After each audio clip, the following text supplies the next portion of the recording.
Welcome back to the One Obvious Room. We now have James, who is a tech lead of the data processing team at Resolution Systems, and he's going to be presenting Engineers to Data Scientists with Python. Take it away. Thanks, Katie. So, my name's James. I'm the tech lead at Resolution, and I'm presenting Engineers to Data Scientists with Python. This is also my first PyCon AU and first PyCon talk, so bear with me a little bit throughout this one. So what am I going to talk about? Well, this talk isn't to see me write a bunch of Python. It's not really very technical at all. What the talk is talking about legacy code bases and scaling, training mechanical engineers in data science, and why Python enables this. Really, what I'm going to talk about is my team's journey through the last 2 years and some of the things we learned along the way.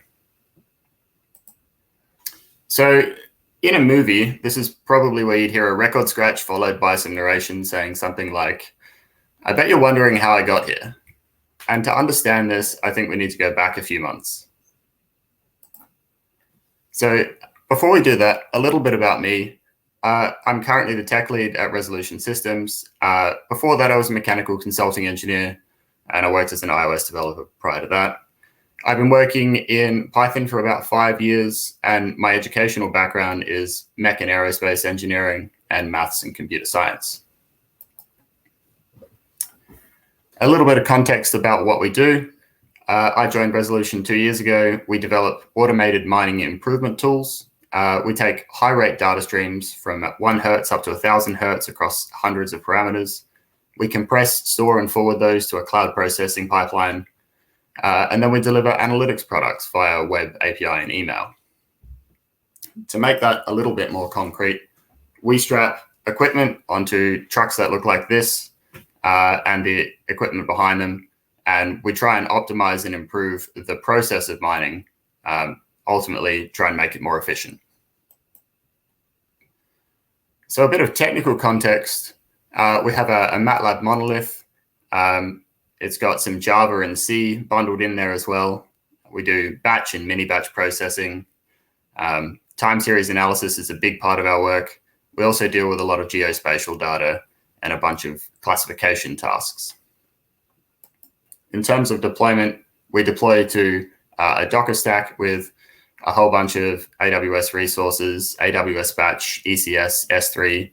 That's all orchestrated by an Apache Airflow layer. So the business context, business was founded in 2015, had 120 deployments 2 years ago, and 300 deployments, or more than 300 deployments now, which is about 70% year-on-year growth. And really, that's what I'm talking about when I say scale. We're growing at nearly 100% a year. So this is where it all began, and it's a pretty neat diagram of the high-level architecture of our analysis pipeline. We've got a big MATLAB monolith, we've got some Java, we've got some C, we're dumping all the artifacts to disk, some configuration stores and that. And it doesn't really seem that bad. The reality, though, is it's about 50,000 lines of MATLAB, precisely 0 tests. There's 1 class, there's 63 analysis scripts. Every single script mutates the state. Scripts have to be executed in correct order, but there's nothing that enforces that. There's no abstractions, and this is the very best of the comments. Reliability analysis. Analyze data for reliability. So I've got a great idea. We should move to Python. I don't think I really need to sell anyone at PyCon on the advantages of Python, but these are some of the reasons that we chose it. It's really easy to learn, write, and read. It's got excellent error handling and introspection. For us, the development speed is measurably at least 2 times as fast. The libraries are super mature. They provide the same functionality or better than MATLAB. It works across our entire stack. In fact, we use it from every layer in embedded applications and data collection right through to cloud orchestration. And ultimately, the community support is amazing. But what about some of the risks? Python is definitely slower than its compiled counterparts, but we can easily address some of these issues with correct application of things like Python And now with number, it's even easier. Python is single-threaded, and multi-threaded and multi-process libraries don't really handle transferring large blocks of data across well. There's definitely something to be mindful of when you're scaling out a data analysis pipeline. There are libraries that provide multi-processing support and things like Dask, but each one comes with its own risks and drawbacks. Definitely something that we needed to be mindful of. And finally, Python is a bit more memory hungry. The core packages, NumPy and Pandas, offer really good performance. And beyond that, there's things that we can do to manage that risk, like scaling memory on the EC2 instances, or optimizing the analysis or approaching it in a slightly different way. So I'm fresh into the job and wondering where to begin. We decided to start with Project Pigeon Rat. Pigeon Rat was an animal created by Bart's evil twin Hugo in a Simpsons episode. And incidentally, Pigeon Rat started the tradition of naming our major projects after hybrid animals. Ultimately, Pigeon Rat's really about preparing for our move to Python. We need to get the codebase ready for a rewrite.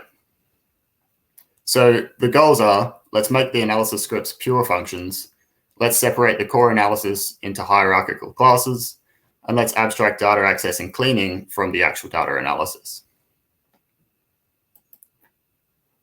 How are we going to do that, though? Well, the first thing we need to do is stop all feature progress, spend 1 month refactoring, and use a catchy name like Opportunity October to convince the business that this is what we want to do.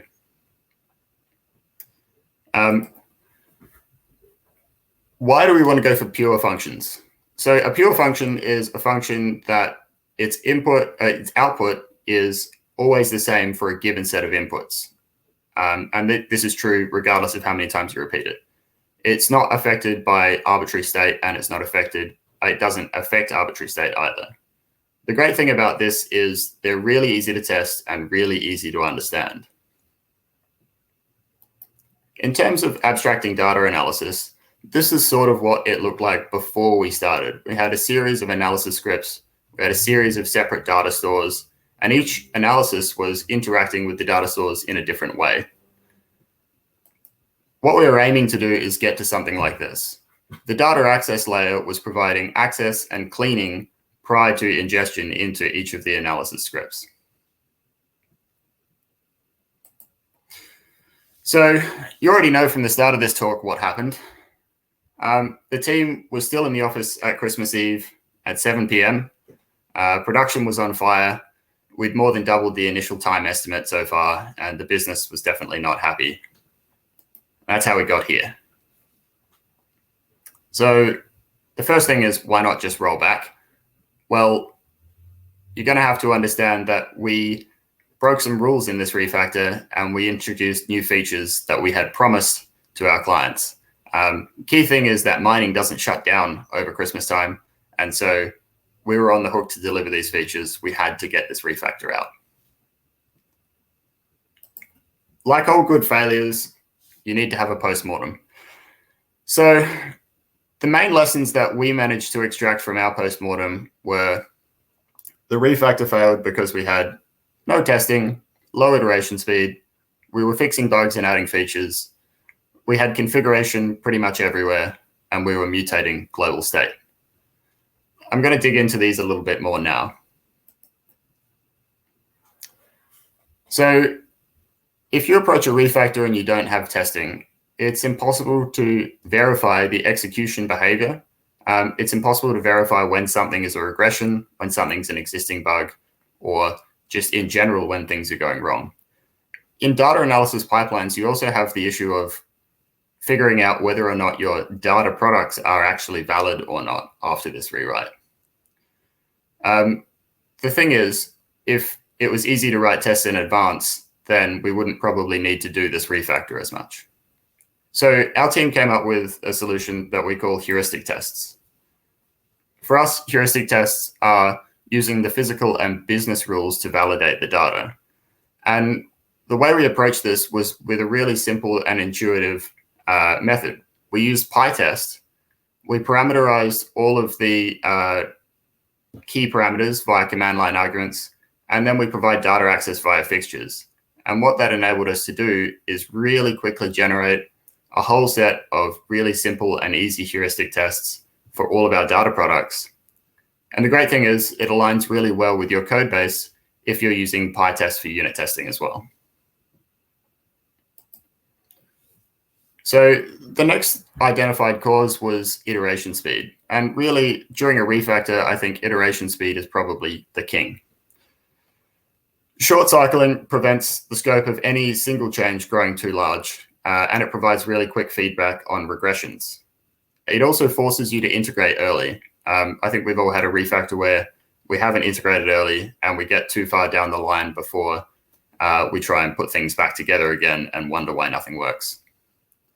I think every task is going to take a certain number of cycles, and being able to iterate quickly is going to let you complete that task quicker. But there's also a bit of a trade-off. It takes effort to build iteration speed or increase your iteration speed, investing in things like testing and automation. But the thing is, it's also a trade-off of rapid development. So if iteration speed's too low, developers become hesitant to push changes until they're 100% confident.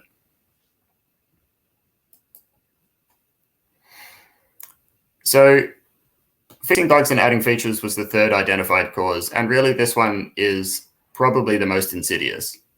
When you start approaching this refactor, you look at things and you find bugs along the way. And, well, I'm here for making the changes. I may as well fix those. The problem is this adds complexity and it changes the behavior of the original code in ways that are really hard to understand, particularly if you have a long analysis chain or a lot of your pipeline chains one after the other. And in our case, without testing at each point, it's really hard to identify what change is propagating to where. From our lesson, I think it was, you're not going to be able to achieve perfect, and certainly you're going to make some things better, but understand that some things will definitely be worse. So when we started the process, we had one large block of configuration. Ultimately, it was a pain to try and manage all of that configuration and try and feed it into the various parts of the pipeline that required it. In our case, what we did is broke up configuration into a set of categories. Product, which managed things like feature toggles, client configuration, which was related to our individual clients or end users, things like preferences, algorithmic configuration, which dictated how particular algorithms performed, and that can be things like inputs to clustering algorithms, DB scan, that sort of thing. Environmental parameters affect how the pipeline interacts with the execution parameter, the execution environment.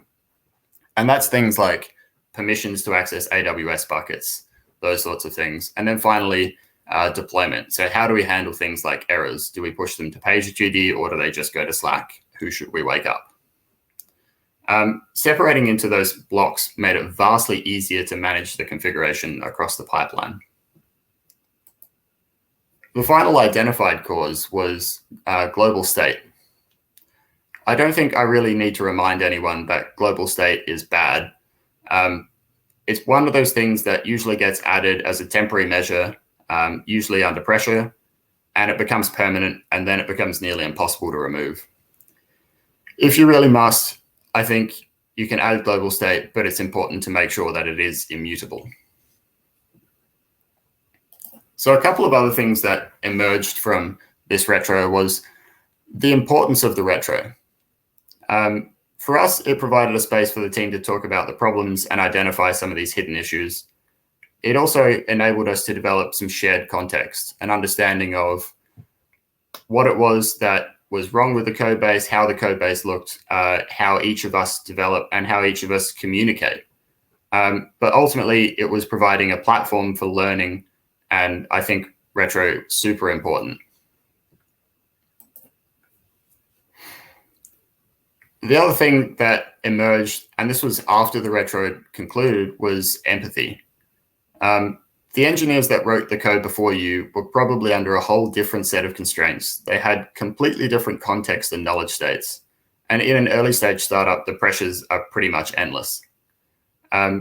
I think this was really summed up well by this quote: software models reality. Reality is messy, so software is going to be messy. It's important to have empathy for the people that came before you. So we've just completed this refactor. It's gone horribly. Production's on fire, and we're ready to do it again. Let's move to Python. Well, I think we've all been in the position where we want to do a refactor or a rewrite, and the business says no. So how do we go about convincing the business that this is something that we need to do, that this is something that's important? Ultimately, our job is to develop valuable data products and produce value for our clients. When we say rewriting, the CEO understandably gets scared because it doesn't sound like we're doing any of those things. For us, creating shared understanding with the business and the management team was important. So for them, code's pretty much invisible, and bad code is even more invisible. We needed to demonstrate to them that things like bug rates or time to resolution were much higher and growing. The other thing that we could do was reframe it. We thought of refactoring as a feature that's going to allow us to move faster in the future. And finally, and I think this is the ultimate one, celebrate successes. The business doesn't really see when you've saved time or prevented issues. It only sees that you've taken time to work on a project that didn't deliver a feature. So it's really important to show and celebrate in the future that you've managed to save time or just how easy it's made something. So the move to Python. Well, we've already realized that stopping feature development while scaling is practically impossible. We started with a 1-month rewrite and ended up with features sneaking their way into that. This is a much larger code base.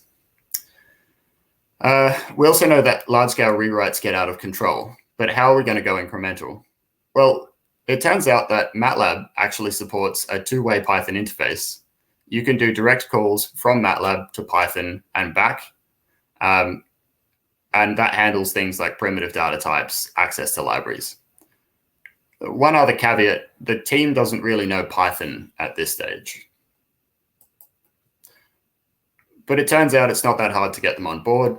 A couple of sessions and rewrites showing that, this is the power of Python and these are some of the great things, ended up with this actual quote from a senior engineer. So over the past 12 months, we've rewritten 50% of our analysis pipeline. We've lowered our production bug rate by more than 30% in doing this. And I think that's directly attributable to increased code coverage testing, but also just the fact that Python is inherently more readable and more understandable. We've also reduced the time to resolution of bugs, but our feature velocity has slowed. So when we undertake these rewrites, obviously things are going to be slightly slower, but we have actually seen cases where a Python rewrite was achieving far fewer lines of code, far less complexity, and far more rapidly. And ultimately, we see that as improving our feature velocity. Like anything, it's not without its pain points. Parsing complex data types across languages is definitely an interesting one. Certainly, the primitive types offer enough fun. If you pass uint64 max across the pipeline to MATLAB and back, you can get some interesting overflow errors.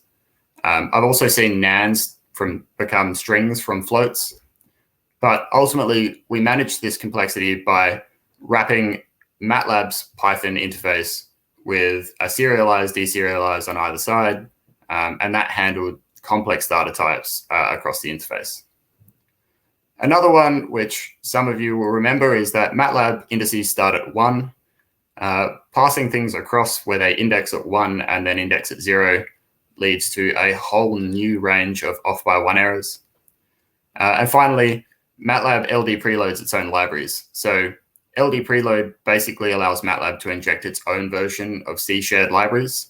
And these take the place of the C shared libraries that your Python packages were expecting or perhaps were compiled against. So it leads to a whole range of interesting bugs. So I've talked about the refactoring a lot, and we talked about moving the code base to Python, but we haven't really talked about the team and getting them across the line. So for context, we're now a team of 6 engineers. We were 3. We hire mechanical engineers that can code because they understand the problem domain. They come with great analytic thinking straight out of the box. And I think we can teach data science and software engineering. But how do we make them data scientists? Well, let's explore what a mechanical engineer and data scientist is a little bit. So like all things, when you don't know, you Google it. I Googled what's a mechanical engineer. It's a person who performs precision guesswork based on unreliable data provided by those of questionable knowledge. I think that's about right. And for a data scientist, like a normal scientist, only cooler, which is not very self-aware, but also, and I really enjoy this one, a person who is better at statistics than software engineering and better at software engineering than a statistician. So ultimately, a data scientist looks something like this. But where does the domain expertise fit into this picture? Well, I think this is an interesting one. To be an effective data scientist, you obviously have to be a storyteller. There's no point having great analyses if you can't communicate them. You need to be a statistician.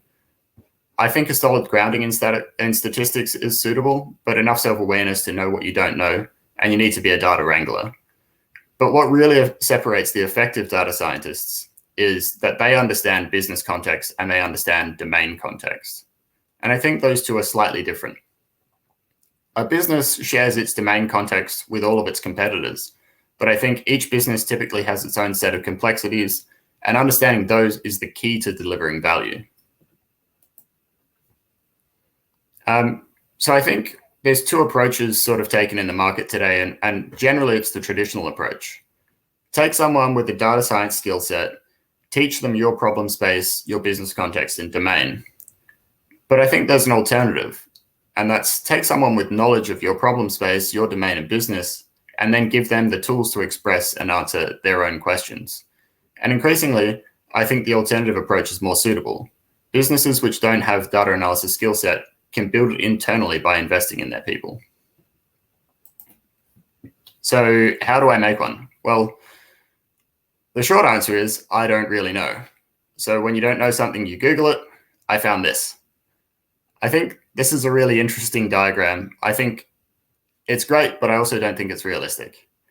For anyone who's new to data science or on the path to working with data, I think the first thing is don't be intimidated by this massive list of things that you're told you need to know.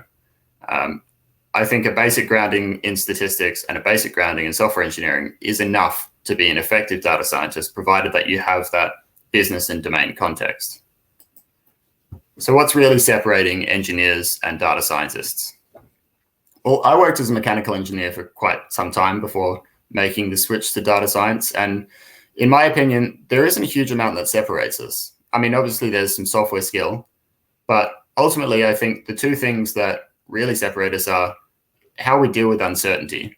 In data science, we're always trying to estimate and quantify the amount of uncertainty in our estimates. It's not dissimilar from engineering, but in engineering, we tend to take a more Boolean approach where here is good, then add a safety factor. The other thing is visualizing and storytelling with data. In engineering, there's far less of that visualizing and storytelling and far more of the technical presentation. Ultimately, the point I really want to get across is to take your engineers to data science, you really don't need a whole lot of advanced statistics or a whole lot of deep learning. Our process looks something like this. We basically start off with some core training, which is Python fundamentals. And the great thing is a lot of these are online. A lot of them are openly available and they're self-directed. We do some core data analysis library training, Pandas, NumPy, scikit-learn, and then a lot of training in visualization. Once we've done that, we take our groups to pairing. So they undertake the majority of their early work in a group of 2. And this essentially is the ultimate learning medium. And the other thing we do is promote early feature ownership. So it's not really just about the code.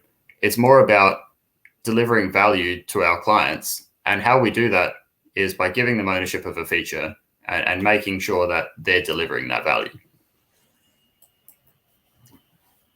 So some thoughts, some other things. Code reviews are particularly effective. We combine juniors and seniors in one review, and they learn how to pick up lessons from the comments. Also, we promote commenting on good code, not just bad, to make sure that people are learning and getting encouraged from that. We do lunch and learns where we have an hour of time for someone to present topics, and we push the juniors into it. It's really about making sure that they learn from teaching others, and that's a really effective tool that we can use to teach them. Finally, we rotate them through our analysis support team.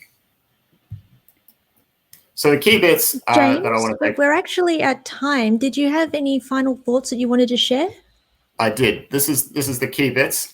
So migrating legacy code, write tests first, don't modify behavior during a refactor, engage non-technical stakeholders, take small steps, and have empathy for the people that wrote that code.